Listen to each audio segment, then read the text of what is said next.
Welcome to the DGD podcast. As always, Robert Reynolds, Kobe Pierce on a humbling day, man. 9/11, significant importance to me. For those of y'all that know my background, right, doing prior military, had a lot of importance for me. So I just want to make a shout out quickly, I guess, to all those that were impacted and are still impacted by September 11th. I don't think a lot of people will ever forget about that.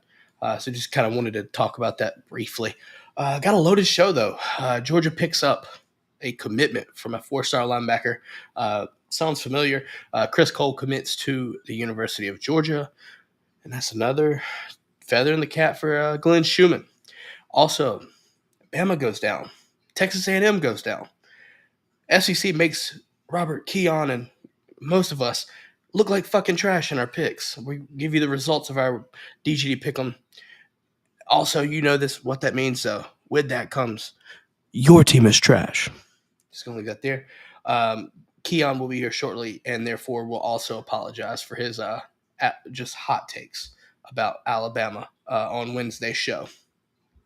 So you have that, and also the name of the title. Right, we're reviewing. Right, we're recapping Ball State. So there's a lot of stuff to talk about. Right. First things first, man. Chris Cole yesterday commits. That's 3 linebackers after 3 linebackers in the previous cycle with Raylan Wilson, Troy Bowles, C.J. Allen. Now you got Justin Williams, you've got Chris Cole, and Chris Jones. There's a lot of linebackers, Kobe. A ton of them, by the way. What are your thoughts on the overall linebacker recruiting? I think it just continues to, like you said, be another feather in the cap for Glenn Schumann. I mean, we're at a point right now that if you have played linebacker, if you have been a starting linebacker for the University of Georgia for any like length of time under Glenn Schumann, that you played in the NFL at some point. I mean, that kind of recruits itself. You know, you come here, you wait your turn, you earn a spot on this field. And if you earn a spot on the field at the University of Georgia, that you will earn a spot on the field in the NFL. And then if you're Channing Tindall, if you're even trending kind of like Xavier Story is, you may find yourself on a roster. You may have not started a game in your entire career. Obviously, Story started, but Channing Tindall, you know, I think 0 starts. So just a thing for Chris Cole and this whole class and the class before. And that for C.J. Allen, Raylan Wilson, Troy Bowles, those guys are already getting snaps in game. Yeah. The first 2 games. I mean, people are excited. You hear Pop Johnson talk about them every day. Their effort, their hustle, their relentlessness. It doesn't take a rocket scientist to see what Kirby sees in these guys. Keon, welcome back. Welcome in, sir. We were talking about Chris Cole committing to Georgia. What are your thoughts on that commitment? Absolutely love it. I love what Glenn Schumann is doing, building that linebacking core. Like we already know that he will, but I think it's a great move for us. I honestly do. I'm excited. I'm really excited about this linebacking core that we have. I mean, when you take Kobe, you talked about the three linebackers we had, right? And you already see CJ Allen getting early snaps. And I mean like second series, third series. Like that is crucial, right? Because not only is that meaning that he's developing as fast as expected, if not faster, that's another recruiting pitch. Like, look, he's a true freshman and he's getting run, right? So anybody negatively recruiting is sadly mistaken because all of these linebackers that we discussed from the past cycle are getting run. I would assume some of these guys are going to get some run next year too when they come in, right? Schedule's going to look a little bit different, so we'll see how that truly plays out. However, I do think linebacker, as so long as Glenn Schumann is at the University of Georgia, there's nothing to worry about at linebacker. I just don't feel that there's any issue to worry, right? There should be no concern in my eyes. Just not. Correct. All right, man. Look, we talked about Chris Cole. Welcome to Dog Nation, sir. We are glad to have you on board. Listen, joining that number one class for 2024, ain't nobody taking us off that top. Just leaving that there. But we're going to do something different, right? Obviously, we're talking about the Ball State recap. But before that, Keon, now that you're here, sir, you made a bold proclamation to end the show Wednesday. Yeah. But before that, listen, you made a bold proclamation. But also prior to that, you mentioned that it would be fun to sit here and apologize if Bama so happened to lose to Texas. Mm-hmm. Well, how the turntables, they lose. So I think you owe everyone an apology, if I'm not mistaken. This is why I'm glad I shut my mouth because I don't have to sit here and apologize. But I'm gonna let you do the talking. This apology opens up what we like to call your team is trash, right? I think it's about time we need to do this because it just so happens that Alabama looked like trash. Just gonna leave that there. Hot take. I don't care. Call it hot. It's just what it is. Keon, I'm gonna let you start, sir. Okay. Just like to take the time. Can y'all hear me? Yeah. Just like to take the time to apologize to absolutely fucking nobody. This is reverse psychology. I just want to let you know, sir, it's okay to drop the F-bomb. I'm going to get off camera again. I would just like to take the time to apologize to absolutely fucking nobody. I was right, but I was wrong, but I was right. Reverse psychology. See, here we are, right? Tinfoil hat gets adjusted, right? I clearly start this out just like last week. Everybody picked Utah. It's like, give me Florida. Double-edged sword. Either it works, and I'm a genius, or it doesn't work, and we troll them all season long. They got a big game coming up against Tennessee at home. Gonna watch that, right? LSU, Florida State, right? Picked them. Picked LSU. What happened? They folded. So I was like, let's see. I took to the Twitterverse. I took to Spaces, and I was like, let's see if this was just bad luck or if I'm the bad luck. So we ran it back. Give me Texas A&M. Give me Alabama. Both of them lost. I honestly might pick two SEC teams every week to win outside of our dogs, of course, and see if they actually do. But I appreciate it. Appreciate it. Well, sir, we gladly appreciate your apology. I feel like the folks needed to hear that. Alabama, Kobe. We'll pull up the graphic here for the DG pick as of week 2. The picks here. It's time to break it down, right? Juan looking like a genius picking Purdue over Virginia Tech. However, that game was delayed a long time, and I mean a long time. We got it right with Colorado and Nebraska. Everyone picked Colorado. Colorado looking like a legit team, folks. Just going to leave that here. We'll talk a little bit about that in a little bit. Utah, clean sweep, got it right. Iowa State. Sorry. Keon, you actually put Iowa, so there is a graphic error, so my apologies. Everyone got that right. Notre Dame got it right. Looking like a legit team, by the way. Sam Hartman, best quarterback they've had in a long time. Look out. Ole Miss doing the SEC a favor and winning on the road against a ranked team. Texas A&M, you made us look stupid. Mm-hmm. Jimbo, your season is over after this. You probably will pay that you'll get that $73 million if Texas A&M knows what's best for them. However, with those Yale leaders, I don't think they know what's best for them. Rootin' tootin', ever loving, compound, complex. Oregon played a close game, by the way. A real close game with Texas Tech, but pulls out the win. Kobe and Juan get it right. Texas dominates. I'd say dominates. Let's just leave it as this. Texas dominated Alabama in Bryant-Denny Saturday. Just going to leave that there. Mm-hmm.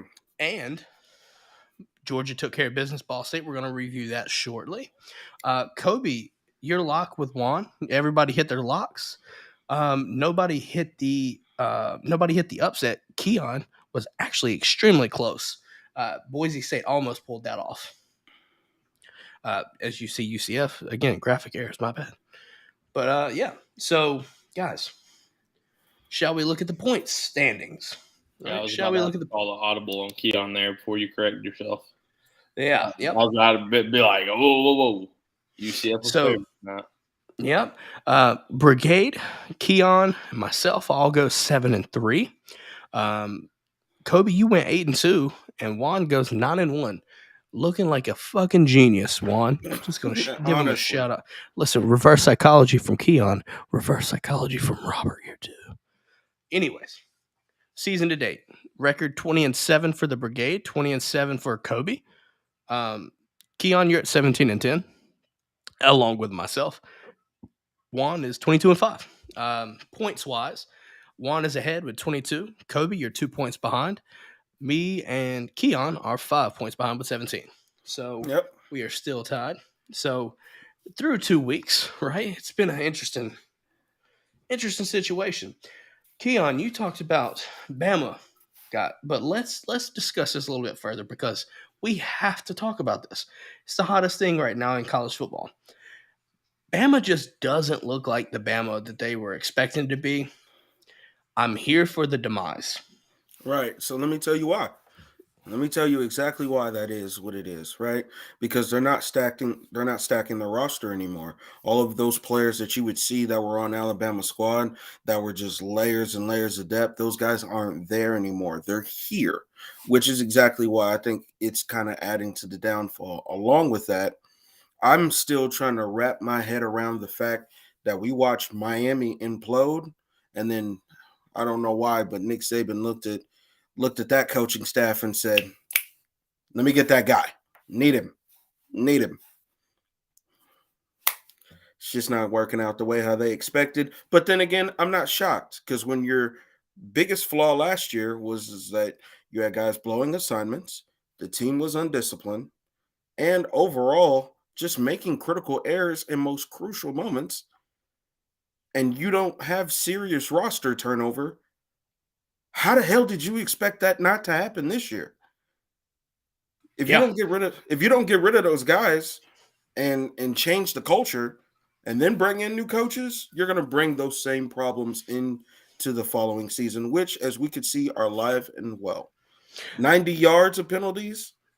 Double-digit penalties, man. Listen, the same old Bama that we saw last year that almost cost them in the Texas game creeped back in.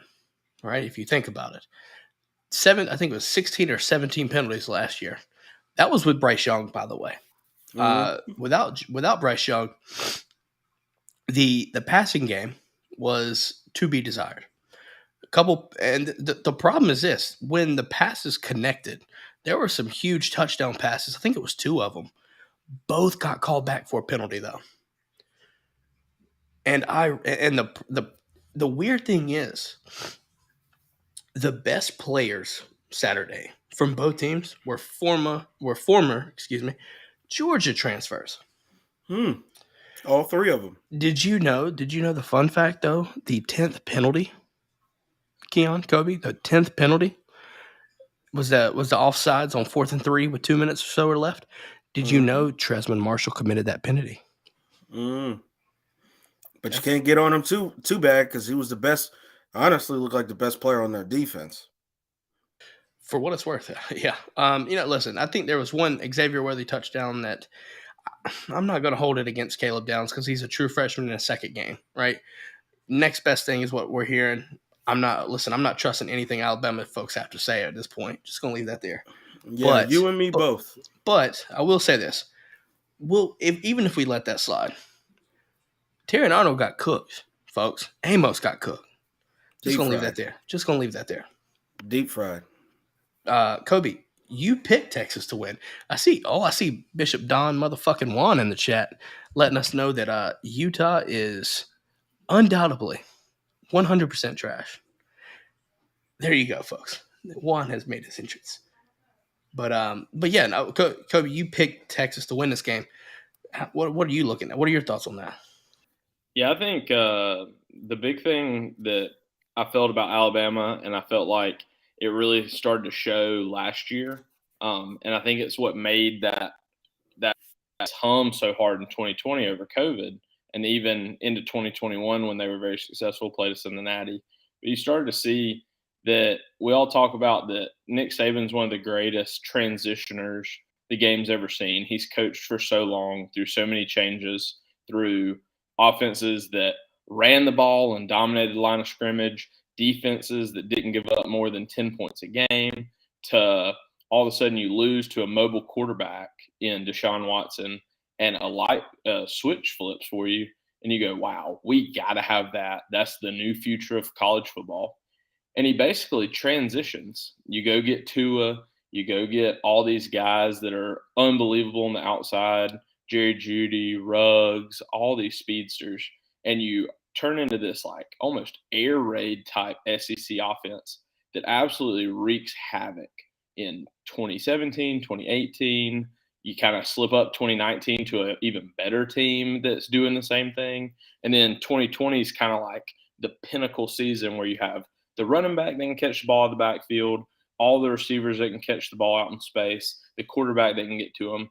And what you've really kind of seen now is they don't have the quarterback. They don't have the first-round talent quarterback. They don't have the elite receivers out on the edge. And all of a sudden, the offensive line that has been just pass protecting is now being asked to run block. And on top of that, you're asking a true freshman at left tackle to run block. It's just, I get it. He was a 5-star, he's number 1 offensive lineman. Not everybody's built to play in those kind of games at 18 years old, less than 2 games into your season. So I thought Texas looked great. I thought Sark called a really good game. I thought Quinn threw some really good balls. I mean, the one he threw to Worthy, it looked like a punt. I mean, he threw it straight up in the air and just let the man run, go get it. I thought Texas deserved to win last year. I think we all could agree with that. And I think they came through this year, win by 2 scores in Tuscaloosa. Hadn't been done in a long, long time. I think 2004 was the last time with, if I'm not mistaken, that was had it happen. Well, yeah. Well, no, that was Bama in general, I think. That was – I forgot their previous coach before that. It's slipped my brain at this point. Bishop Don says that Texas is just okay. Bama's really bad. Listen, all offseason, Keon, me and you were in these Twitter spaces, man, right? 100%. And we had to sit there and listen to a joyless murder ball. Bama's offensive line doing this and going to do that. Defense looks better. Secondary is going to be their strength. I didn't see it. I mean, it was Didn't just see it. it was just a bunch of lies that were told. A bunch of, well, it's Nick Saban, which, I mean, let's be real. There's no need to fear this name at this point. Because I'm just being real. There's no need to fear it. There's no need to fear it at this point. I mean, honestly. I mean, look at Say that that coaching 5 staff. times fast, Keon. No need to fear it. No need to fear it. No need to fear it. No need to fear it. No need to fear it. I mean, there's absolutely no need. I'm so to fear proud it. of you. You see what I'm saying? I do. But I mean, honestly, there really isn't. I mean, you're looking at the roster. I mean, your best wide receiver is a dude who left our program because he was mad he wasn't being the number one guy. And now he rarely shows up in games. Congratulations, you showed up against Texas. Wasn't enough. And then on top of that, you look at the defense. We were told all this time, oh, it's going to be murder ball. All of these guys are going to be crazy. They're going to be this. Oh, we got Keon Keeley. We got Caleb Downs. It's going to go crazy. Fam, relax. Dude, one last thing before we move on to our next target, all right? They're targets today, all right? I watched Texas bully Alabama. There was a specific clip on Twitter that I saw floating around of someone on Texas just straight pushing this dude around, threw his ass to the ground, and not a single anybody stood up for that man from Bama. No, they just looked at it and said, I'm telling you right now, I saw that, and I've seen stuff circulating since. That does not scream Bama to me. I mean, does not. That's is it too early to say that shit went soft in Tuscaloosa? No, it's not. I mean, you're seeing it. You're seeing that the Just team don't is add up. They're Kobe, just not disciplined. Hold on, Kobe. You played under Kirby Smart, right? If shit like that happened while you were there, what would have happened? Listen, I'm with you, and I'm with you both that Alabama lost a game in Tuscaloosa by 2 scores and all that. I just don't know if I will ever write off Nick Saban permanently, I guess, to this point. Now, I'm not saying that just because he's smiling in interviews means he knows something that we don't. I don't think they're ever going to get back to murder ball while he's there. But after 2 games, I'm not ready to count him out yet. Let's see kind of where this kind of goes. Their future's in front of them, is what you're saying. The West looks bad. Dude, speaking of, there's another SEC West team that we're about to talk about, and A&M bring that ass here. Bring that ass here. Through 2 weeks, the West looks bad. I think there's a very easy chance that you may run into a 10-2 Alabama in Atlanta.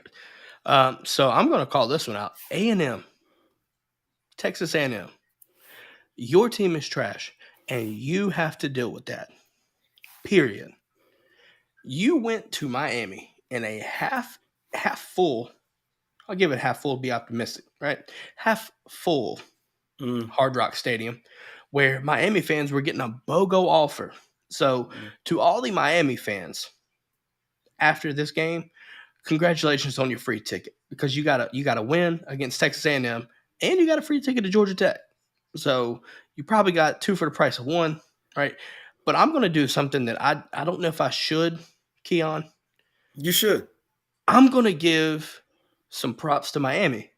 Mm-hmm. They looked fast. They looked more physical than A&M. They looked like a legit team that you can tell the offense has changed, right? It has completely done a change. Gaddis leaving, I think, literally revitalized that team. It looks like a different Miami team, right? 2 years ago, right, they weren't world beaters, but they looked a lot better than last year. Right? It took 1 year of the Gaddis experience. Let him go. Smart move, because now Tyler Van Dyke looks like the Tyler Van Dyke from 2 years ago, not like a shell of himself like last season. You've got guys on the receivers. The running backs are fast. Defense, listen, hopefully Kinjins is okay. Mm-hmm. But him and James Williams at the safety duo, that's nasty. I'm not saying it's Georgia level, but that's a good duo. That's a good duo. I mean, honestly, I think I have it. Honestly, I'm just gonna leave this here. I doubted Miami all offseason. I got tired of hearing the shit. I really did. Right? This 12-0 talk I heard about, I know that ain't gonna happen. However, I'm starting to buy into Miami a little bit more. I think I'm going to hold reservation because I think A&M just will never get shit done under Jimbo. I think this is the nail in the coffin for Jimbo Fisher at Texas A&M. The boosters have to pony up after the season. I feel like they have to because this game was a must-win for both coaches, and you faltered tremendously. 100%. Kobe looks like he's about to object to what I said. What do you have to say, sir? I love it. I mean, you're right about Miami. I'm so glad they got rid of the OC. They looked back into this century with the offense. I really hate it for Texas A&M because to me they struggled getting the ball to the receivers, scoring some touchdowns. To me, Texas A&M, I'd argue with you that they may have the second best receiving core in the SEC right now. I mean, they've got some dudes on the outside. Do I think their season's necessarily over? No. I mean, we just saw Bama struggle. We know Jimbo's kind of had Nick's number the past 3 years. I mean, they've played some close games and won one of them. So I think that will be his Hail Mary. That will be Texas A&M Super Bowl to beat Alabama, to maybe, make a push in the West. This is just a non-conference loss, kind of in the same boat LSU was and still is. LSU and Texas A&M both have one non-conference loss, and Alabama too. All three of them, they're all non-conference, so kind of leaves the West wide open. And we know with the SEC that if you can win the West, you're gonna be in the top 10 this year. So it seems like Juan here said an Ole Miss wins the West. Listen, after 2 weeks, I'm just gonna leave this be here, guys. Most of the SEC, your team is trash. Like through 2 games, the SEC has vastly underperformed, especially in ranked matchups. South Carolina gets beat by double digits. And the problem is these out-of-conference matchups, these marquee non-conference, if you will, every SEC team that lost by double digits.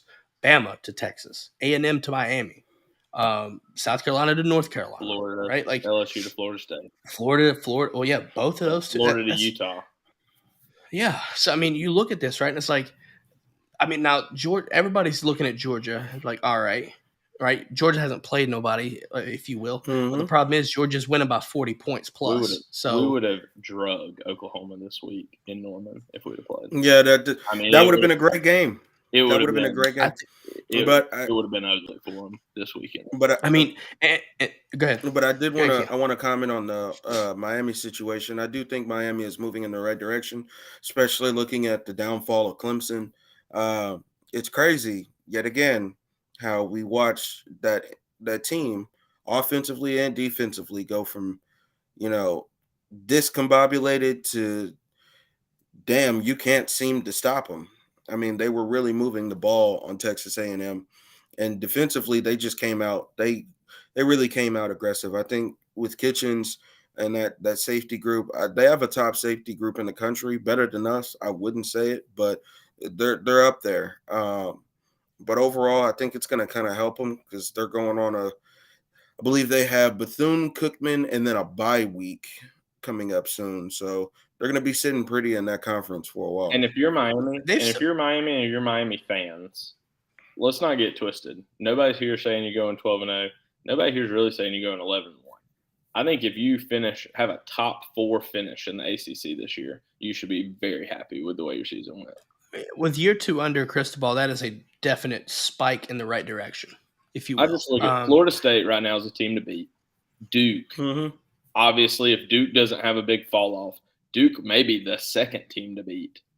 And then Clemson's going to always be floating around in that 3 spot.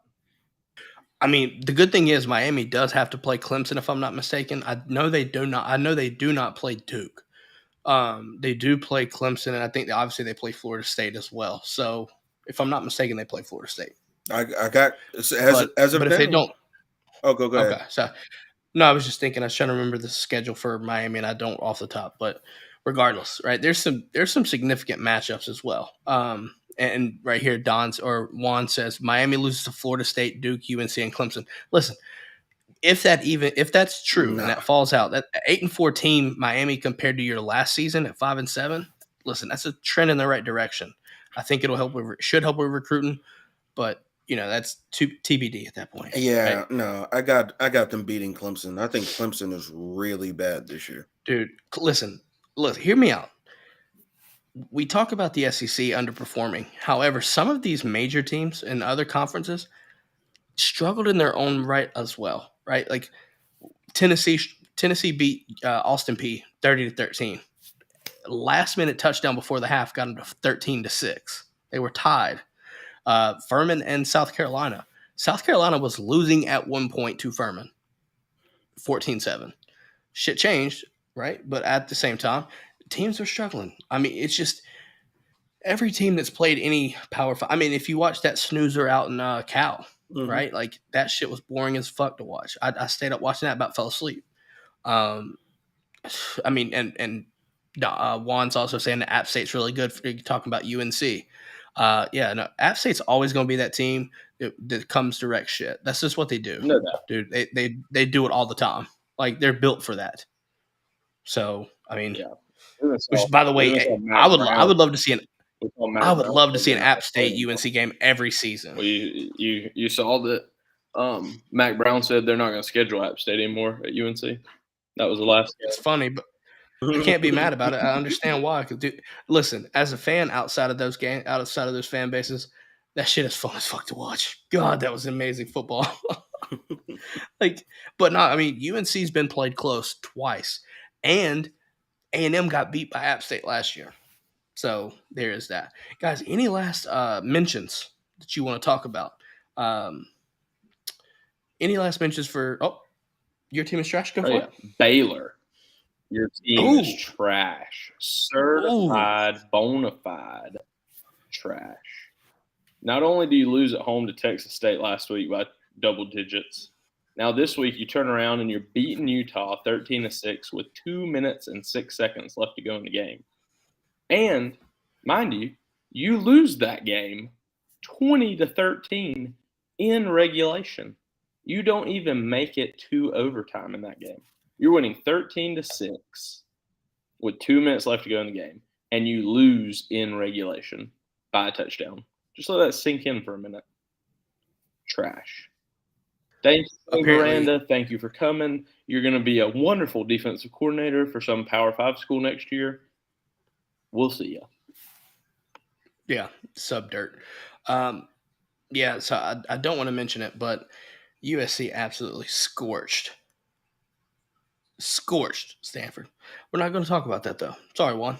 That was bad. I did not expect that kind of beatdown. But anyways, guys, we've talked about Chris Cole, right? Committed to the G. We've had your team is trash. I think it's time now that the folks need to hear about Ball State. But before we do that, let's jump into our first sponsor here. And that sponsor is Apotheos. Let's start my morning with some hot, fresh Apotheos coffee. Hopefully y'all did as well. But if you've never tried it or you've never had Apotheos coffee in general, do yourself a favor. If you're watching, scan that QR code there. Or if you're listening and you don't have that QR code, just go to our website, dgdpodcast.com, right? Click on the drop down the shop menu, right? Click Apotheos. It'll take you to the website. Get you some coffee, get you some K-Cups, and understand, though, one thing. Every single cup of coffee or every single bag of coffee or K-Cups that you purchase, 20%, using our website, 20% of each bag of coffee, the proceeds go to the Classic City Collective. So let them know that we sent you. Check them out. Follow them on social media at Apotheos Roastery on Instagram, Twitter/X at Apotheos Coffee. Listen, it's some damn good coffee. Just going to leave it there. I digress. I love it. Got me some of the K-Cup. Kobe, you're a K-Cup guy too. I mean, I have to have my coffee every morning. I'm an old head. Listen, it's the shit. I'm just going to leave it there. Just is. Like, I genuinely love making this shit. I do. It's delicious. Guys, Ball State. Did Georgia struggle early again? Somewhat. But I will say this. Obviously, the score, 45-3. I was pretty damn close. I had 48-3. But I will say, my biggest takeaway, I'm going to start because we typically go around Robin here. My biggest takeaway was the effectiveness of the offense. It got better. And that's something looking forward to next week and South Carolina, which we'll talk about Wednesday. You're going to have that, right? I think you need to see that for 4 quarters. I'm not – the thing about it is you look at the slow starts in air quotes, folks. It's a different type of slow start. Last week was a pure sluggish start, 3 and out, right? Things like that. Whereas this week, you operate, you move down the field, right? First off, Mekhi Muse, boss. Starting field position, amazing off the opening kickoff, right? To then maneuver your way down into the red zone, kind of stumbles for a little bit, and then you miss a field goal, right? Not necessarily on the lack of execution until you got to the field goal part, right? So this week compared to last week, I'm not necessarily as concerned. I would love to see us put points up on our opening drive. I think you need to do that against South Carolina. That's just my first takeaway. Keon, what was your main takeaway? Dylan Bell is one hell of a running back. That was one thing I saw that really took off for us. It just goes, I think it just adds to the testament of how talented our guys really are. We can kind of plug and play them in different positions and see how it all works out. Roderick Robinson. It's going to be interesting to see how this man develops.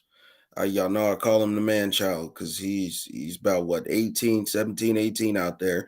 It's a grown-ass man. Looking like fucking Debo. Looking like Debo running. That's a grown-ass man. That's my bike, punk. Yeah, exactly. So you want some too, old man? Yeah, man, I'm trying to tell you.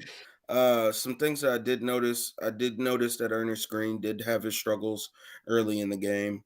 I think at that point we then decided to go with Blask, I believe, at a certain point. Right? No, so to my knowledge, at left guard you had Truss getting moved out for Fairchild, okay, and then Fairchild and Jared Wilson look to be rotating in a lot.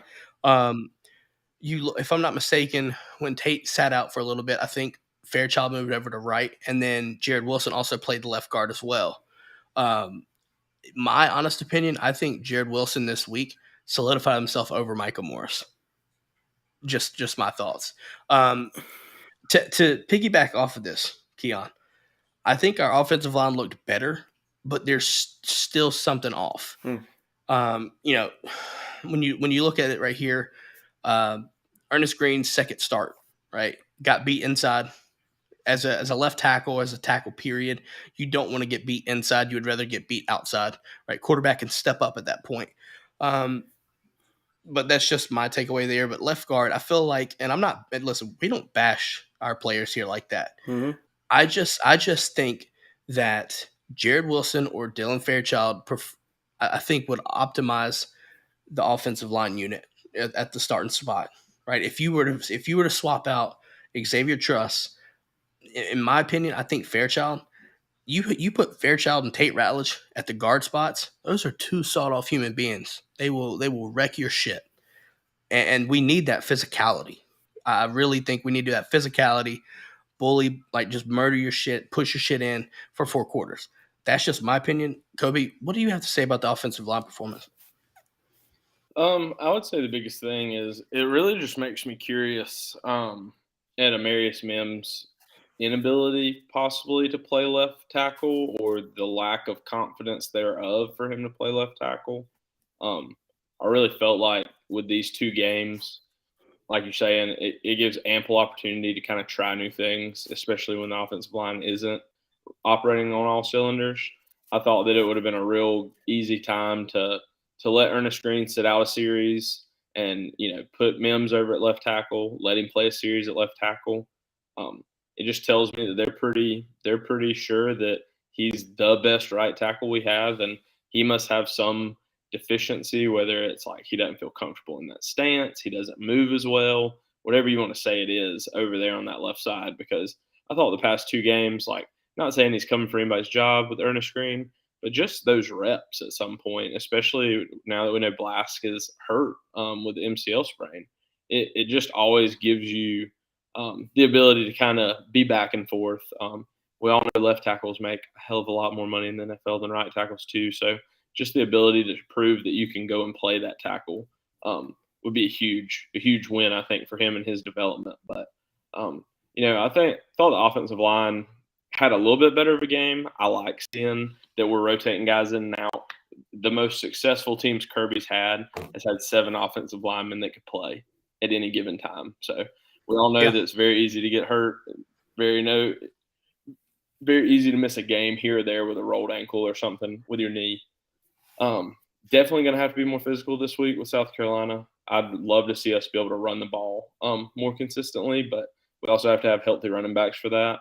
We also have to, call the plays at the right time. I mean, you see, call a run play with Dylan Bell, it scores. Hadn't always been happening like that. So,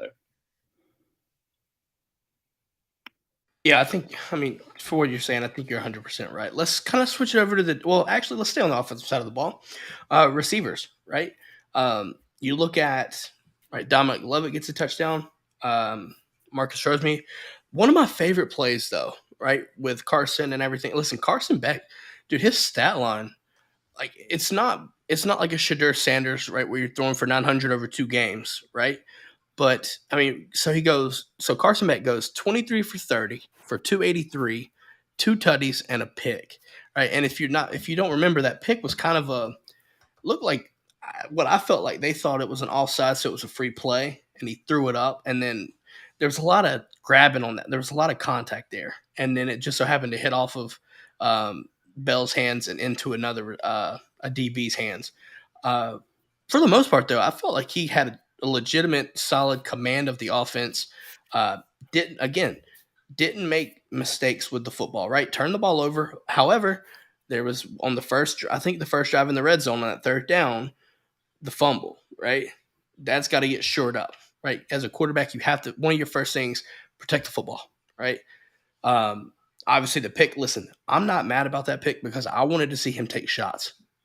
I felt like if he's at that point in time in the context and the circumstances of the game, prior to, you'd seen a lot of checkdowns and things like that.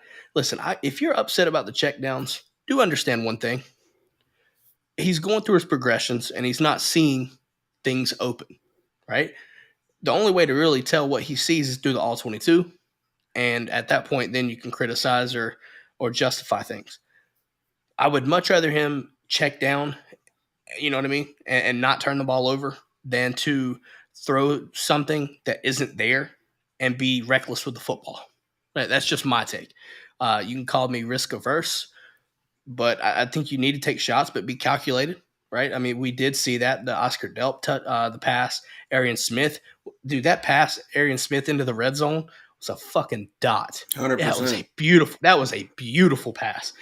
Then obviously my favorite pass of the day, the touchdown to Cash Jones, right? Cash Money Records. Taking over from the 99s in the 2000s. Yeah. But before we do, hold on though. Carson Beck to Cash Jones. These white men are dangerous. No one is to go near them. Folks, we've been saying this. These white men are dangerous. All right? It's nasty work. Just nasty work. But no, in all seriousness, that was my favorite pass of the day. In regards to Carson, Keon, Kobe, what were y'all's takeaways from Carson's performance? I think we need to be kind of analytical here, especially with South Carolina this week. I'll go first. I thought the offense really opened up as he started to try to push the ball out and down the field. I thought the play calls helped pushing the ball. I thought early on, and I think we can all agree, we were pushing the ball horizontally pretty heavily. We're bringing in a jet motion or bringing somebody across formation and throwing the ball at the 3-yard mark and hoping that they get up and get upfield. And just at some point, you're so much better than a team vertically sometimes with your athletes than you are sideline to sideline. There's only so much room to go. If you're at the near hash and you throw it on the near hash, it's a lot easier to make a play than running 20, 30 yards down the field, and it's one-on-one with the safety or one-on-one with the corner. So So I thought the more we expanded upon that, throwing the ball, looking down the field, throwing the ball down the field, and then being confident, like you're saying, the further into the game he went, I thought the more confident he was taking those shots down the field. That's something going forward, like you're saying. It's like somebody joked in a group chat that we're all in, that one of the reasons Stetson Bennett was so good is sometimes he didn't even know he was putting the ball in danger. He was just like, hey, look, Ladd, let's throw the ball to Ladd. And Ladd may be double covered. But it's like, yeah, there it went. Here it comes, Ladd. Good luck. So, and some of those plays were unbelievable. Some of them were boneheaded. I think that's the hard thing to remember is this is only his second start ever. There are going to be some hiccups. There are going to be some things where he looks at it, and he has worked so hard to get in the game to be the starter. He does not want the coaching staff or fans wondering if he's the guy because he's being risky with the football. Because I guarantee you, Kirby is in his ear saying that if you protect the ball, if you throw for 250 and 2 touchdowns, we're going to win at least 12 games this year. At least. I think that's what Kirby values most in your quarterbacks, though, is protecting the football, right? Operate like for what it's worth. Stetson, he said this about Stetson last year in the bowl game, the semifinal. Play within the system, like that shit transfers over. It does, right? You have an all-world defense, right? In college football, you have an elite defense in college football, but at the same time, it's complementary football. You need to protect the ball on offense to help your team out on the defensive side of the ball. Keon, I'm gonna let you get back to it. What are your takeaways from Beck's performance Saturday? I mean, I like it, honestly. He's not really trying to put himself in a compromising circumstance, which I think at a certain point as we go down the line, buddy, you just gonna have to air that shit out. I ain't even gonna lie to you. I mean, these guys are gonna make plays, put it up there so they can have the opportunity to. I know you were talking about that with Stetson, which, I mean, he was putting guys in opportunities or giving guys opportunities for them to make a play. I think especially as we go down the line, we get into the real nitty gritty of the conference play. Air it out. But overall, I mean, I like what I'm seeing. He's being very secure so far. But then, just like you said, Kobe, this is his second time being a starter. Like, got to give the guy some time. Got to give him patience. So I see Sacred Grove says he took a lot of shots at G-Day. And while he did, right, it's also different teams. There's actual skin in the game in this right now, right? Wins and losses matter now, right? G-Day, that's your learning point, right? Kobe, you know this. I will say this, though. And if I'm on the opposite side of a majority of fan base here, I don't care. I'm completely content. And listen, Kirby Smart says it the same. Kirby Smart's not critical on his play. Kirby Smart's praising his quarterback play, his decision-making, right? The fact that he's protecting the ball. Like making those types of plays and protecting the ball and doing that right there. If Kirby Smart's praising him for it and not bashing him and critiquing it, right, telling him he can do better, why the fuck would I think any different? I mean, listen, there's no, at this circumstance, there's no need to be reckless, right? You probably could get away with it, right? It might, again, those offenses, right?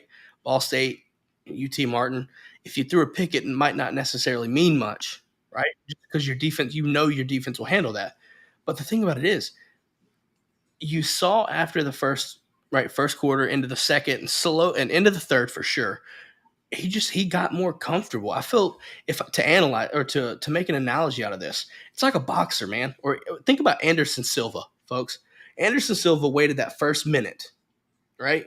And he weighed everything out.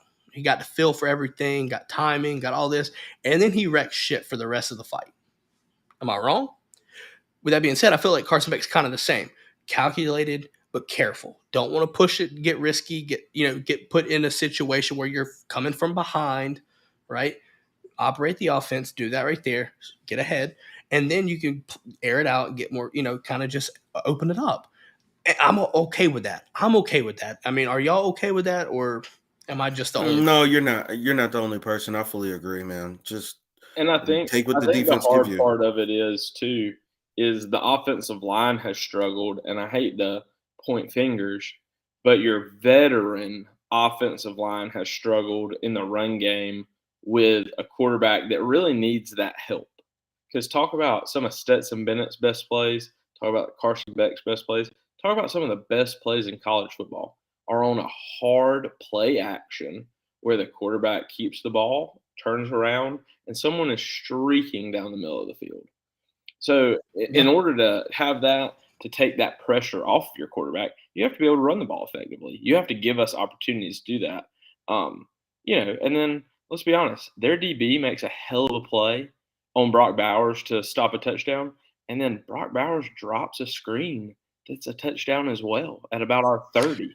I mean, just talking about he catches that. That's a tutty. Yeah. No doubt. So I'm just saying, like in the grand scheme of things, I don't even remember if we scored. We may have gone on to score touchdowns on both of those drives, but at the end of the day, it just shows you sometimes Beck's even putting the ball in good situations for more touchdowns, and we're just not executing. And Kirby will tell you we haven't played our best game yet, but who wants to? Who wants to say we played our best game of the whole year, week 1, week 2? Yeah, nobody. Well, I think one thing that Kirby said that really epitomizes these 2 weeks, he mentioned that the team is trying to get elite at getting better. And what that means is, I think practice is going to matter so much more this season. That's how you get better, right? I think it's epitomized by the previous regime, the previous seasons. And you right? heard him too. We need to get elite at getting healthy. We're so hurt right now. I mean, we are a very injured offensive football team, and now you have Bullard go out with an ankle injury. We're dropping. We're going into week. Honestly, I mean, you're going to be. I don't know. Obviously, Kirby won't tell nobody about Ladd, but you could be without Ladd. You're 100% going to be without Branson. Say Gross says Dejon Edwards got us, so hopefully Dejon's coming back more this week. We finally saw Andrew Paul for like a run or two, but I mean, we're talking about a running back room that we're using wide receivers at running back, and then listen here, put some fucking respect on Dylan Bell's name. All right.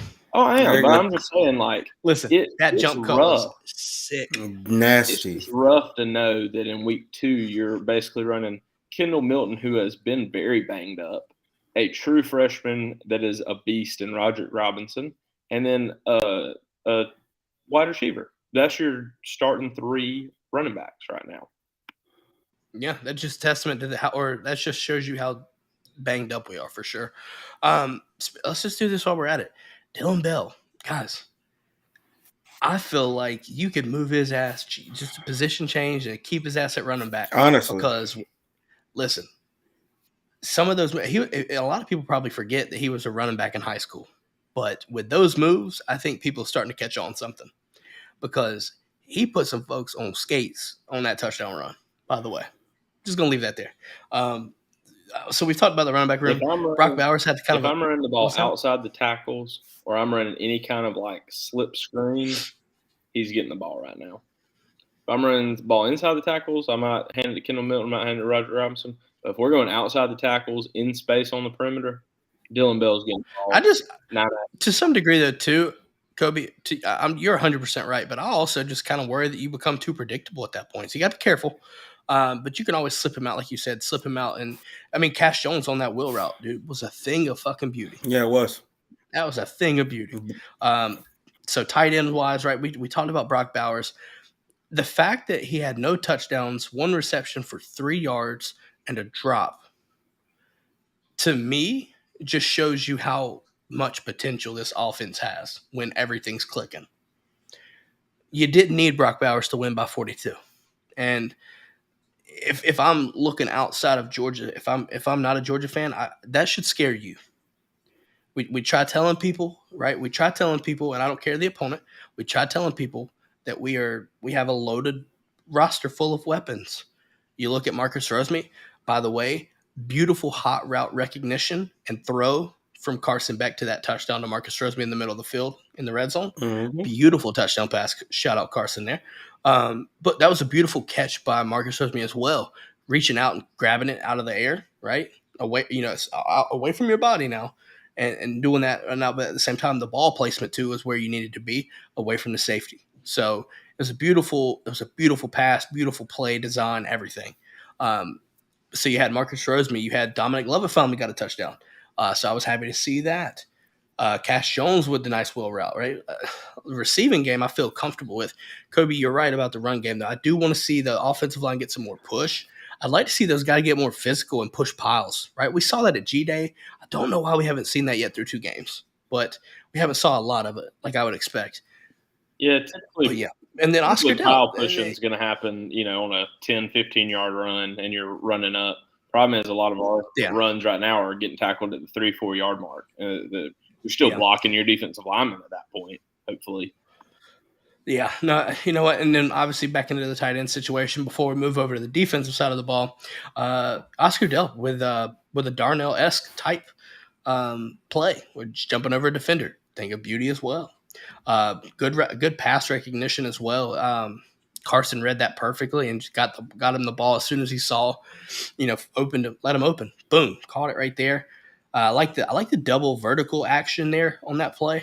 I forgot the other receiver with him out there, but the fact that he pulled the cornerback off of Delp with the double vertical side by side really caused the defender, which actually that same guy that got diverted away actually got hurdled, but it forced him away to let basically Delp be wide open. So again, Bobo, play calling, just putting guys in bad situations, and Carson Beck capitalized and made the right read. Simple as that, folks. Hopefully they hear the type things with the Bobo haters, Bills just doinked one to send it to overtime. Wait, you talking about NFL? Yeah, the Bills, they just kicked a field goal and it knocked off the left upright into the field goal. All right, so it didn't double doink or anything, did it? Let me watch it one more time.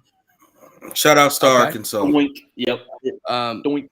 Yeah, Keon. We're not going to talk about for Keon's sake. We're not going to talk about NFL. No, he had a rough Sunday. So moving on to the defense. That's a live update. One live update, folks. Now the defense.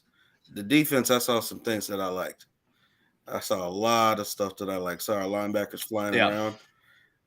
I'm excited. I'm excited to see our defense play against South Carolina, because I think what they're about to do to that South Carolina offensive line, it's going to be a crime in about 50 states. Well, I think we're excited. And Dogman says Bobo opened up against South Carolina. That Dogman, me and you, we're on the same wavelength. If you saw our preseason, that makes 3. That makes 3 of us. Week 3 and week 5 are circled, and we'll talk about it more. Week 3 and week 5 are circled. Yeah. I think your offensive coordinator and your defensive coordinator have this one circled. But actually, for both. Well, I forgot Muschamp was at Auburn too, wasn't he? Yeah. No. Man, week 3 and week 5 about to be a movie. If Muschamp was at Auburn, it was a while back. It wasn't with Bobo. Yeah, It may have been, but no, I know he was at South Carolina. So week 3 is going to be fun. Yeah, but Keon, you were talking about the defense. You started us off with the defense. What was your main takeaway? Though we'll kind of break down the position talk as well. I'm on board with the overall defensive performance. I feel like the only critique that I can give through 2 games is the missed tackles on the first hit, right? First point of contact. The first point of contact, you see guys over pursuing or just missing the tackles, not wrapping up and getting them to the ground, right? Raylan Wilson was a blatant example. I'm not bashing this because his recognition was just elite there. Closing speed, elite. But the one thing, the missed tackle, got ahead, basically got him as soon as the ball hit his hands, but he just didn't get him in time. He overran it almost, right? And it allowed, the back, I think it was a back, had some nice balance and stayed up, right? Most guys would have fell down, I would assume. But at the same time, the sure tackling, what we've seen in years past, on the first point of contact, we have seen that kind of be an issue there.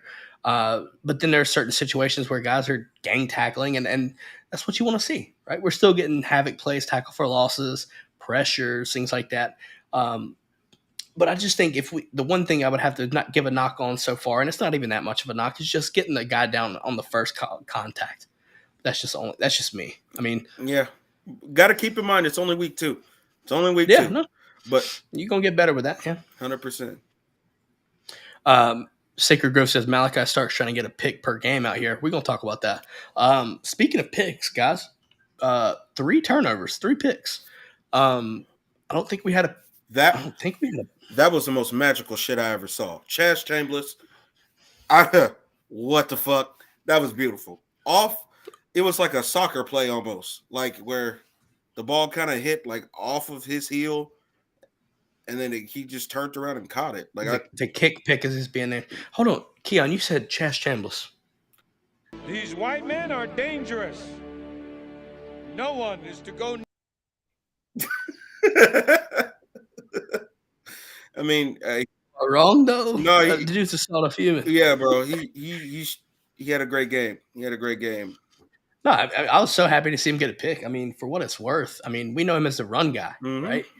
But for him to have that reaction time, right? Because that ball bounced back in a hurry. Yeah. And it bounced right to him. And there's a lot of people that probably would have hit him right in the chest or in the face mask and dropped it. Yeah. But for him to have that reaction time to turn and then see it, catch it, and then run, yeah, that's a thing of beauty. But on this pick though, man, right, let's talk about this Malachi pick. That shit was next level. I'm just gonna leave it be. If you watch the TV, you didn't see everything, but basically, if you watch that play on the TV, Malachi basically turns and goes. But the all 22 shows he takes off, settles, and backpedals for a second, and then re-engages for the pick. And that right there, folks, is what you train for at the combine. That is next level. That's next level.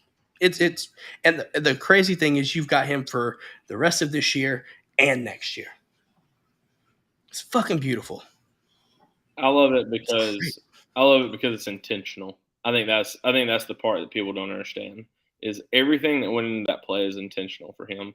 Is that he knows he's the high safety. He knows that that route is more than likely coming, and then that's the point where when he is backpedaling and checking and confirming that route is indeed coming, then he turns and like you're saying, it's a foot race to where the ball is going to be thrown.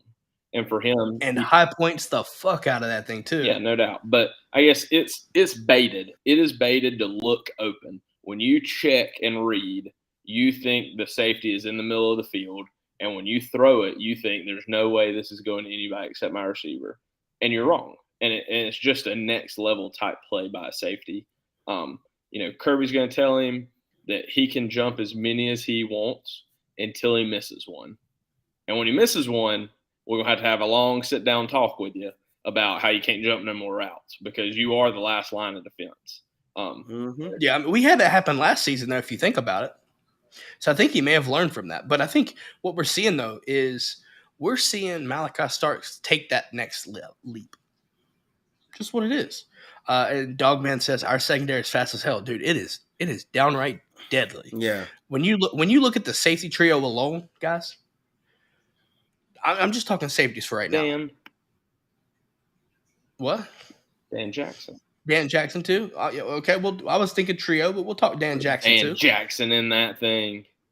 Wait, speaking of Dan Jackson, I'm just messing. Man, just gonna leave that there. But no, in all seriousness, though, man, our trio of Tyke, Javon Bullard, and Malachi Starks, that shit there's 3 NFL players right there, folks. We've said it over and over again. We're going to keep reiterating it because it's fucking true. Yeah. What's crazy? These guys are meeting them at the line of scrimmage and stopping runs at the line of scrimmage or screens and short routes at the line of scrimmage. They fly to the ball. What's crazy is you've literally hidden a former All-American DB in your DB room for multiple years in Tyke Smith. And he comes from West Virginia, and already have been named an All-American at West Virginia. Yeah, freshman All-American and you just had him in the waiting. He's had some health issues. He's gotten back healthy, and it's like this is his year. This is draft year. And so far he's played unbelievably well. And I would say if Bullard's out for 2 to 3 weeks with an ankle injury, it's your time to shine, buddy. Like. Well, I think you see him rotate back in my question is, if you keep him at star, then that means you probably rotate Dan and David Daniel back there. Or you can rotate him in and put Malachi at star, depending upon the matchups, right? I think you can do a multitude of things. This is why depth matters, because you have Malachi that can play star as well, or Jonell at star, right? I think Jonell is good enough to play star. Now, he's also kind of banged up a little bit as well. We'll have to see how that plays out. But again, you have David Daniel, which is a legit fucking headhunter, and then Dan Jackson's got the experience, but at the same time, somewhat of a question in coverage. But at the same time, we know he's good run support. But I think if Javon Bullard's out, pass it over. The Jets just returned a punt in overtime to win. You're welcome. That's it. Oh, so without Aaron Rodgers, because he ruptured his Achilles. That's what I heard. A punt. Special teams matters. Special teams matters. Kobe, I'm going to do this. We're going to make a quick segment called Special Teams Matters. Don't even have a graphic for this. This is literally impromptu, folks. Special teams matters, courtesy of Kobe. Okay? Tell us why special teams matters. For that right there. I mean, you look at how dead and defeated you looked after you miss a field goal inside your own 10 to 15-yard line with a freshman kicker. Shout out freshman kickers. It's tough out there, bro. I get it. It's a short, bad angle because you're all the way on the hash. It's really tough. Sometimes short kicks are harder than long kicks. I'd rather you get the misses out of the way now when they don't matter. But, I mean, Mekhi Muse just completely brings the energy back into the stadium. First punt return since 2016 with, I've seen people are calling him Joystick Junior. And then I've also seen that they're calling him Waffle House because he's always open and he's always reliable. Yes. So you're gonna take it to the house. Yeah. Yes, sir. I think it's something. Gonna take it to the house. I think it's something that Kirby's always put a big emphasis on since he's been at Georgia is, Brett Thorson being able to punt the ball, being able to play field position. And then now, thankfully, it's been a couple years, he has put an emphasis. He has a reliable punt returner again, and he's going to open that up. You really haven't had a punt returner since Mecole, and I think I can't stress enough, love you, Mecole, but you weren't near as good as Isaiah McKenzie was. And now it's Isaiah McKenzie was game changer, man. Isaiah McKenzie was a game changer. So now Mekhi Muse, I would say, is more to the level of Isaiah McKenzie. And you just really haven't had that consistently in a long time. Yes, we have our early contender for breakout player of the year. I'm just going to leave it there through 2 games. No, I mean, obviously, listen, I wanted to bring up special teams, but I do want to kind of get back to the defense and wrap things up in regards to the recap, right? Linebackers, guys. CJ Allen got in early and got in some good run, right? You had at one point, I think in the fourth quarter after things were completely done, you're looking at Raylan and Troy. And again, all these freshmen getting in-game reps. Like we talk about it. Raylan Wilson looked fucking like a man-child, just shot out of a damn cannon, right? Like I mentioned earlier, even though he didn't complete the tackle, I do think that, right, more likely as time goes on, those are going to become solid tackles. I'm just going to let you know that there. Defensive line, guys. Haven't really talked much about defensive line. What did you see from the defensive line? What are your takeaways there? Keon, you'll go first. I saw us getting some good push, man, but I'm so locked in for next week at this point because I know our defensive line is going to eat. Spencer Rattler is going to be in the basement of hell. I'm just looking forward to it now at this point.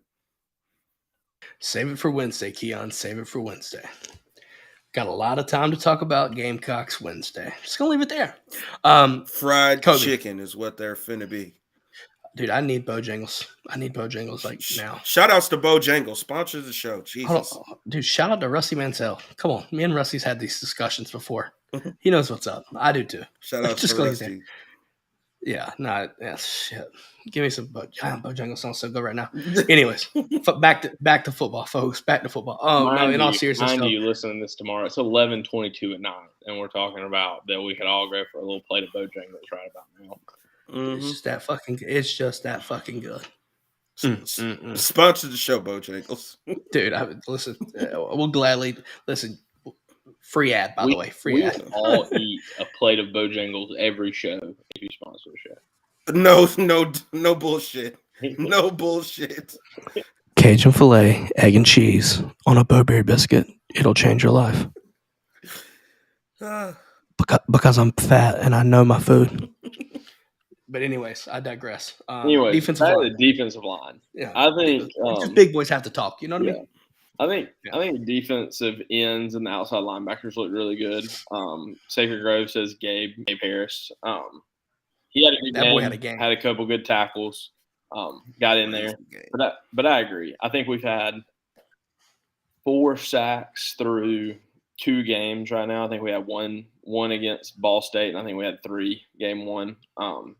I think that you easily, and obviously we'll save this and re-say it Wednesday, but I think you easily double that on this Saturday night. You should. I will say this, though. One of the things that I think we're seeing is shorter routes, right? Quick getting the ball out of your hands, right? We're seeing opposing offenses do that more with us. However, I saw this one play from Jamal in the 4th quarter, and I thought he was going to get his first sack. Like, I thought he was about to get this shit. Quarterback steps up, and he all but has him, and he just barely misses it. And I'm just like, fuck.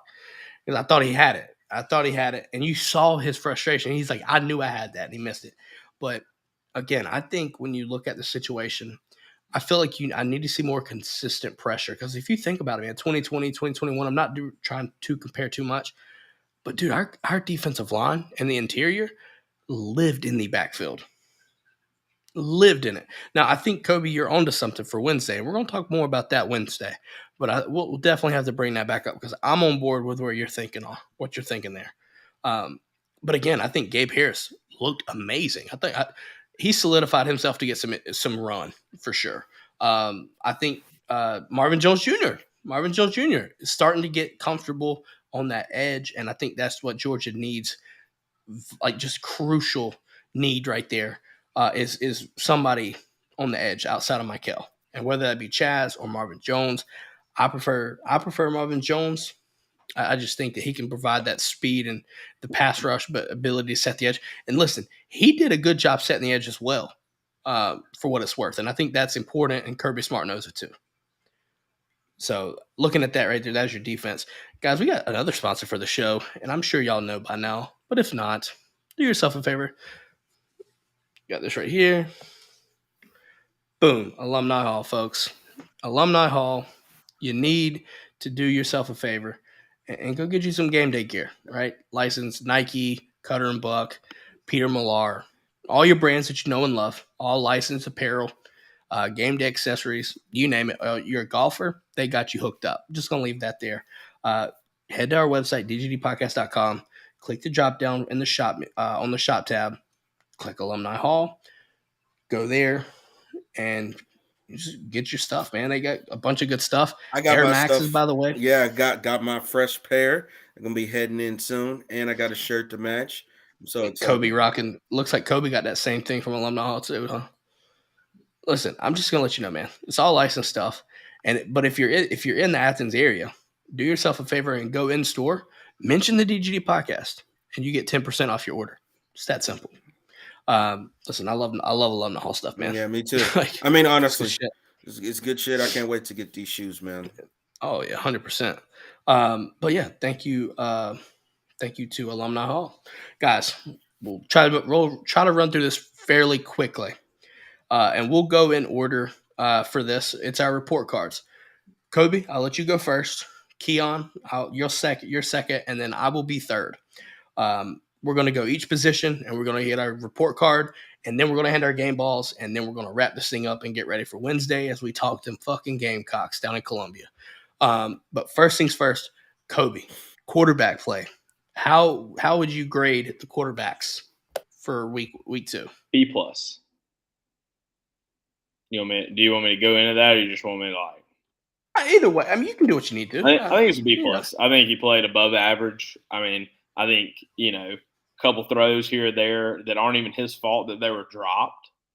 You know, he throws for 330 and 4 tuds, but he's got an A+ in my book. But a couple throws didn't go his way. He has 7 incompletions. You know, is that a little harsh? B+? I mean, it was good enough for Kirby. It's good enough for me. B+, I think, on Carson Beck on the day. Keon, what say you, sir? I'd say the same thing. Solid B+. There were plays that I feel like we left out there on the field, and just need to see that kind of take another step in the right direction next week. Yeah, I think I'll go A-. I'll go a step up here. I think some of the passes, right, weren't necessarily on him, the drops. So if you account for that, right, then there's less, right? Now, obviously, I think for what it's worth, the only reason I wouldn't be a solid A for me was protecting the football, right? He did have a pick and he did fumble the ball, even though it was recovered. So I have to give him an A- there. But for week 2 in what's your second start, 283 yards and 2 touchdowns, I'm not mad at all about that. That's a legitimate thing because it could always be very worse. It could always way worse. We'll rotate over to the running backs. Kobe, what is your grade for the running backs? I would say they're overall pretty much a B to a B+. I think it's one of those things that they're running the ball, they're protecting the ball, they're taking care of the ball. They scored a couple touchdowns. You know, besides Dylan Bell's really big run, I don't know if they had any other like really flashy plays. But They did actually. They did. Roderick had that nice little run where he hurdled over Fairchild for the touchdown, almost untouched, and then there were some plays where he broke out to the outside as well. I think Kendall leaped over, got a touchdown as well. Yeah. I think those are some of the call outs for me that I saw that might help you out if that helps. Yeah, for sure. So I'm still at this point. I just don't think, you know, especially early in the game, we definitely run the ball as the game got later. I think that's always going to be kind of our MO. We kind of wear you down and then end up running a little bit more effectively later in the game than we do early in the game. So, yeah, I right around a B+ as well. I mean, they played well, but I still think they're a group that I'm very excited to get healthy and to continue to get better. And sometimes it's the blocking, sometimes it's the play calling, sometimes it's the situation. Again, like you kind of saying with Brock or with Beck, it's not always your fault, but it still kind of seems like we run into a brick wall sometimes. Yeah. Keon, what's your grade, sir? I would say for me, I would say a B-, mostly just because of the health of the room. We do have talented guys there. You know, Roderick Robinson out there just making stuff happen. Just like you said, had a play where he leaped damn near untouched. Dylan Bell, our receiving back, our runner, wide receiver, however you want to put the order in there. But overall, I'll say a B-. See, y'all are like, Kobe, you said B+, right? Or B? Solid B. I would say B+. And now that I'm thinking, I would even change A- because I forgot our favorite man, Cash Jones. God damn it, Kobe! You took it away from me. I know. You took my thunder, man. I know. Man, I feel like that dude that got his the prank with his broken TV. God, Yeah. just going off. I completely forgot that Cash had that long touchdown on the pass. That was a fantastic. So for what it's worth, I'm going A- as well, and I think just due to the fact that you had Dylan Bell running the ball the way he did, you had Cash Jones receiving the ball the way he did, Roderick Robinson looking like a man-child. Listen, it wasn't a touchdown, but there was a play where he bullied that man as soon as out of bounds. He thudded that dude, and the dude didn't know what to do. He just like, doom, and just basically out of bounds. Saker Gross is A-. Listen, for what it's worth, I do think there's some room for growth. I do, because when Kendall Milton's a fully healthy Kendall Milton, things could change. Dejon Edwards didn't even play. Things can change. So there's room for growth there, right? And I think you have to look at right there with injury, right? Injury is kind of limiting this, but at the same time, what we're seeing, I'm okay with. If Cash Jones is going to go out there and make plays like that, if Dylan Bell is going to make guys fall on their face all the time like that, and Roderick Robinson's going to bully them motherfuckers like that, Kendall Milton bully people, I'm all for that. All for that. And guys, call me casual because as I'm remembering more game as we sit here to talk about it, I think A- may even be undercutting them. Pass pro, Kendall Milton, pass pro. Listen to this as you're talking, and I'm thinking. Kendall Milton jumps the crowd for a touchdown. Roderick Robinson, touchdown. Cash Jones, touchdown. Dylan Bell, touchdown. You played 4 running backs on Saturday, and I just named them. Yeah. Well, again, the unnoticed part was the pass protection, because Kendall Milton had a damn good game from a pass pro standpoint, by the way. That was a beautiful game, full of execution on pass pro. That's textbook shit. But I digress. A- for the running backs for me. Receivers, Kobe, what you got? In the scope of like actually catching the ball, I think they probably had an A- game for me. I thought they looked like they ran pretty good routes. They caught the ball. I mean, obviously Brock Bowers has a pretty big drop. As far as perimeter blocking, I would say that is maybe like a C-.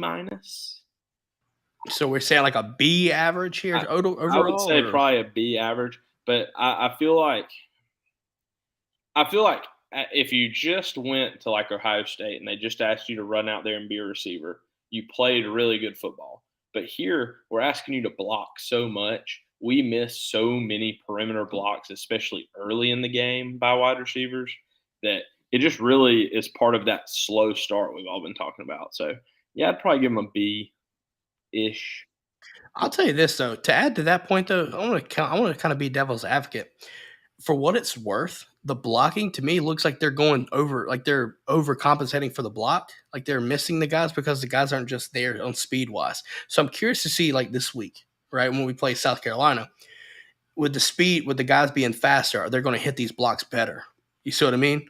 Because sometimes the guys are out of position trying to do a perimeter block, and it shows. Yeah, and I'm ready for the fake slip screen out there where you bring that motion and it looks like you're going to throw it to Dom Lovett, but Ra runs at that corner, sidesteps him, and there he goes. It's coming. Yeah, if you get Ladd back in, dude, shit's about to be dangerous, 100%. Keon, what's your grade for the receiver, sir? I'd say a solid A-. Yet again, if you're just looking at the guys just going out there running routes, catching passes, they did exactly what they needed to do. All A's on that effort. Run blocking. Holy shit. I think there were plays that could have been changed drastically if we had like proficient run blocking. But, just like Kirby said, it's only week 2. I don't think we played anywhere near our best football. Yeah, I mean, I don't think so either. Sacred Grove says larger guys are easy to block. Ball State, short guys been hard to catch on the perimeter. I mean, it matters. I'm going B+. And I think the only reason why I'm going B+ and not anything in the A's is because the issues with the perimeter blocking. I think that matters a lot to me, especially with Georgia, how they predicate their offense around it. Arian Smith's got to get better at that if you're going to be on the field more. I mean, he had some excellent catches and stuff, and I love that. But again, you need to take after Marcus Roseman Jack Saint and block like that. Because if you block like that, if everybody was able to block like that, shit would be straight. But now receptions-wise, man, I liked what I saw from Lovett, Marcus Roseman. We didn't have Ladd there, which I think opens up a different kind of wrinkles in our offense that I think people haven't seen yet, and I think it'll be fun as fuck to see with Bobo as offensive coordinator with this. But I think you look at like I said, CJ Smith. CJ Smith's consistently getting back in there, starting to get more reps, getting more run. And to me, I think that could be something that Arian Smith has a nightmare over, because CJ Smith is a fast individual, but he can also block. And, he's just more physical, right? But overall, got a B+. Tight ends. Kobe, what would your grade be for tight ends? Pass. No grade? Because I mean, damn, not even Oscar Delp. They block. I mean, they blocked great. Oscar Delp played great, but I mean, they just didn't have their traditional game. I guess, like to me, if you're doing the law averages, you always cross out the outliers, and this game for our tight ends kind of felt like an outlier. Oscar Delp, No Brock Bowers. Shit was horrible. F. So we're saying F on this? I'm not saying F. I'm saying just cross it out. I'm saying and not applicable. Not applicable. Tight ends had a great game, and Oscar Delp did. He had a great game, but I mean, the offense runs better when Brock Bowers plays well, and he just had a rough game. And one of them's not even his fault. I mean, it's an unbelievable play by the DB. He blocked unbelievably on the perimeter, but I just feel like that they're so good. They should be like the A to A+ room every game. And I really think they are. I think even with his game, like even with the drop and the missed touchdown, it's like nobody says an F, dog, man. I just said it's not applicable because I think they have an A+. I mean, I think Brock Bowers could be the best player in the SEC. He's arguably in the NCAA, man. Shit. Whether he catches the ball or doesn't. So it's like, to me, it's just A+ for them, stamp it, every game. Keon, are you going to give a grade or no? No, I definitely am. I'm going to give it I'm going to give it a B+, man. Honestly. I mean, Oscar Delp went out there. He did what he needed to do. We had our guys blocking for us mostly, but, Oscar out there making plays, hurdling shit. So I'll give Oscar Delp the A+ just off the hurdle. I'm not going to lie to you. I didn't think that he was going to get all the way up there like that. Yeah. I mean, for what it's worth, I'm going to go B. Like I said, Brock not having a normal game definitely stings the grade here. I mean, Delp had a good game, but I do think there were some issues on the perimeter blocking if you look out as well. Delp missed one. For what it's worth, I think there's some things that can get cleaned up. But overall, I think Delp saved the grade. I'm going to go solid B here. Offensive line. Kobe, offensive line grade. Is it not applicable this time? No, or are we good for grade? It's very applicable this time. I've been waiting on this one. I would say in the pass pro, they were A. They did extremely well in pass pro. I would say this game, they were probably closer to a B- in the run game, though. And I would say that. So B or B+? We'll say B+, just because I think they do such a good job in pass pro. Obviously, Ball State, but Carson has very, very clean pockets. But I feel like that's really kind of how it went last week as well. But I think their run grade is definitely a lot better this week, and I hope it continues to get better. So B+ overall for the O-line. Definitely some room for improvement in the run game, though. Keon, what about you, sir? Pass blocking, I definitely give him a 100%. I'd say same thing. B- on run blocking overall. I mean, there was a couple of times I saw Carson stand in that pocket flat-footed, and that tells me great things on how much protection he really has. But overall, I'd say a solid B at that point. I think I'm on board with you too. I'm gonna say a solid B, simply because I do think the pass block. Like there was only one knock with a couple times with Ernest Green, but again, that's second start. I'm not gonna hold too much weight against that. When it comes to run blocking, though, I will say this: the adjustments that were made on the left side of that line changed our physicality on the offensive front. When they took out Truss and they put in Fairchild and they put in Jared Wilson, right? When they made those changes, it seemed like the offensive line blocked different. And I think I have to give that adjustment some credit, right? Obviously, that's a coaching change, an adjustment there, but ultimately it impacts the offensive line. So I'm going to go solid B, slightly to the B+. But the only reason why I'm keeping it as a B is because Ernest Green did, right? You have to I'd rather you get beat on the outside than inside. Right? I think that matters. So how you get beat, it matters to me. And the fact that he got beat inside as well, got quarterback Carson moving out of the pocket a little bit. I'd like to see that get cleaned up. Again, make them run longer to get to you, then run inside to clean spot, right? So I'm gonna go solid B. Almost, it was right there at the B plus for me, but solid B. Defensive line. Let's try to speed through these guys on the defensive side. Defensive line. Kobe, what do you got? Hey, they did everything they needed to do all game. Hey. Yep. I give him an A as well. I'm going A as well. I think it's a clean sweep. A's there. Linebacker. I would say pretty close to the same, A to A minus. I can't think of anything off the top of my head where I thought a linebacker was severely out of place. I would have liked to have seen, like you're saying, I mean, maybe we missed a tackle here or there with some backup linebackers. There were a couple times that, early they threw that little pop pass to the tight end that's kind of on the linebacker to cover, but still, overall, I would say A. They gave you a good chance to win. They tackled, all that. So Sacred Grove says, "Who's CJ Madden though?" Guy came out of nowhere. Not really. No, not at all. He's been learning. I mean, you have to understand his backstory too. I think he's one of those guys that just. I mean, right now there's just so many linebackers, but he's making plays, dude. Yeah. I mean, what is it? This just shows you the depth. Junior now, sophomore. Junior for sure. Sophomore. Mm-hmm. I think he's a sophomore. Okay. Yeah. Yeah, he's a sophomore. I think so. Because he came in with Lightsey, I believe, right? He was after Pop, but he was before Raylan in there. So yeah, sophomore. Gotcha. Keon, did you say your grade on linebackers? Hey, Chaz Strambulis got an interception. You can't argue that. That he did. I'm gonna go A as well. Thank you for bringing that up. And I liked our Xavier Stories continuing to develop. I think I like what I see there. Mm-hmm. Smile looked healthier, right? So I think that's only going to change things as he gets healthier and playing. Pop Johnson doing Pop Johnson things.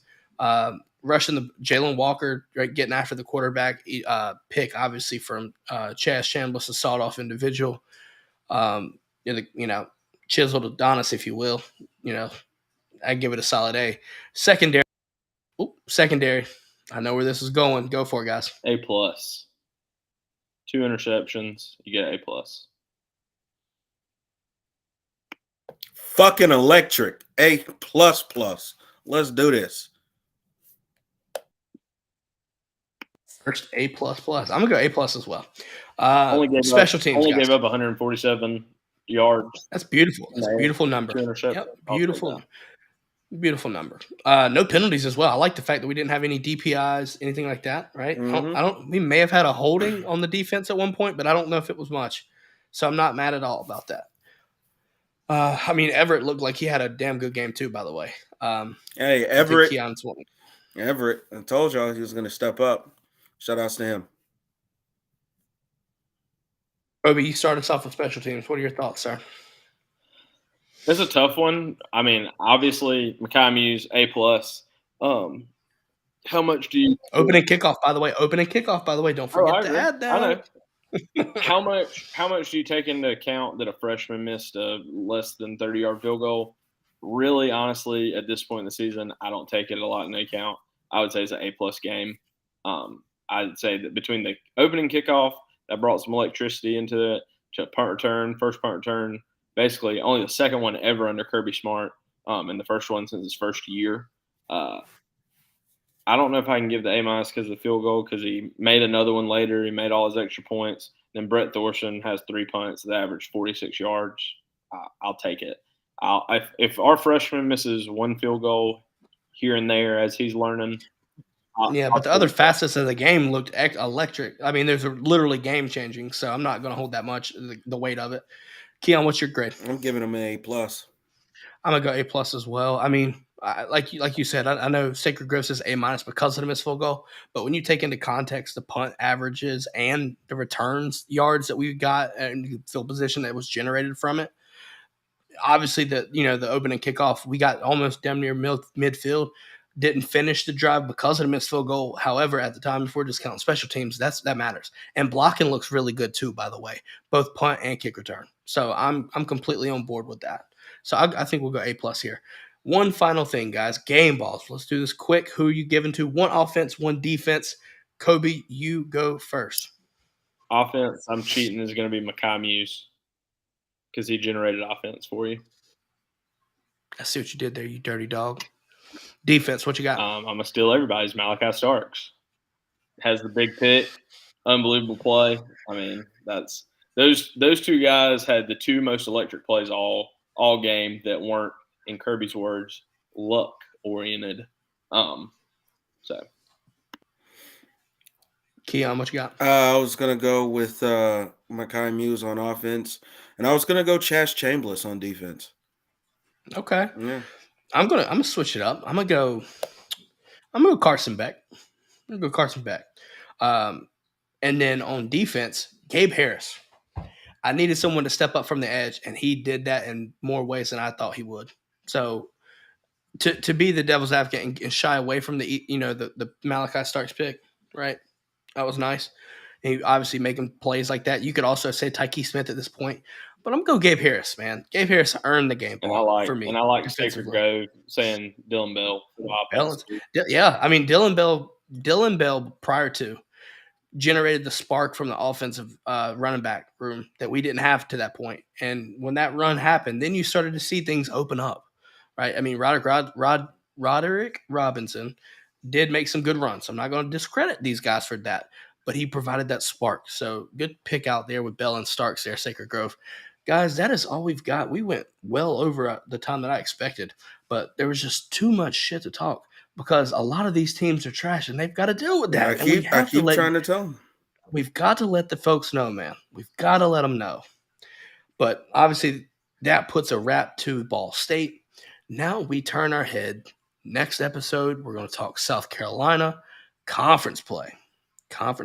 Good stat here. Dogman coming in with a nice little stat to end the show with us. Only 484 total yards given up in 2 games. I don't care about the opponent. That's impressive. And you've only given up 10 points. That's impressive too. I don't care your opponents. And I would love to know, obviously it would take some digging, but I would love to know that statistic against the ones defense. Oh, yeah, true. Yeah. I mean, you look, because I guarantee their field goal, hold on, I just want to let you know something. We didn't talk about Florida, did we? We kind of did, but not directly. Man, oh man, you look at when the game was completely over, and I just had this feeling that Ball State was going to pull the Gator mentality and kick that fucking moral victory field goal. And just so happens, it fucking happened. It happened, guys. I was like, you're at a point right now, you need to operate your offense and try to put some points, right? Get a touchdown, right?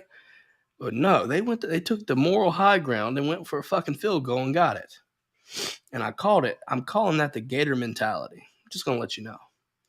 Because outside of that, that's your only points. That's why it's Gator mentality. Not every time is a Gator mentality, by the way. So keep that in mind. It's only for the right times. But other than that, guys, we wrapped up Ball State. Again, welcome to Dog Nation. Chris Cole, you join LBU. And folks, if you're not a Georgia fan, guys, Keon, tell them what they need to tell their friends, man. Your team is trash, and you have to deal with that. We will catch y'all next time. Go Dogs. Go Dogs! Ow!